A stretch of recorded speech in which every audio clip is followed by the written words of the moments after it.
Bible పరిశుద్ధ గ్రంథం కాబట్టే ఆ పరిశుద్ధ గ్రంథానికి సంబంధించిన దేవుణ్ణి ఆరాధించేవారు వారు కూడా మనుష్యులే. ఆ మనుష్యులు చేసిన తప్పులు అందరికీ తెలియాల్సిందే.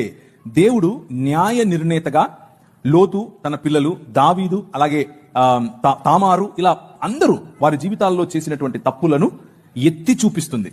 మొత్తానికి బైబిల్ ఏం చెప్తుంది అనంటే, దేవుని రాజ్య వారసులుగా కాకుండా సొంత రాజ్య నిర్మాణాలు, సొంత ఆలోచనల్లో బ్రతికితే మనిషి ప్రతి ఒక్కడు పాపమే చేస్తున్నాడు అన్నది చెబుతుంది బైబిల్. దానికి మినహాయింపు కేవలము యేసుక్రీస్తు మాత్రమే. మళ్ళీ కొత్తగా ఒకరు వచ్చి చెప్పక్కర్లేదు మనకు, మేము దావీదు ఇలా చేశాడు, ఆడు ఇలా చేశాడు. మాకు తెలిసేది, వి నో దట్. అది మా దేవుడే రాయించాడు కాబట్టే పరిశుద్ధమైన దేవుడు, రాయించాడు కాబట్టే పరిశుద్ధమైన పుస్తకం. కప్పి పెట్టుంటే ఆయన పరిశుద్ధమైన దేవుడు ఎలా అవుతాడు? కప్పి పెట్టుంటే అది పరిశుద్ధమైన పుస్తకం ఎలా అవుతుంది? అది కేవలము ఒక అజెండాతో వచ్చిన పుస్తకం అవుతుంది.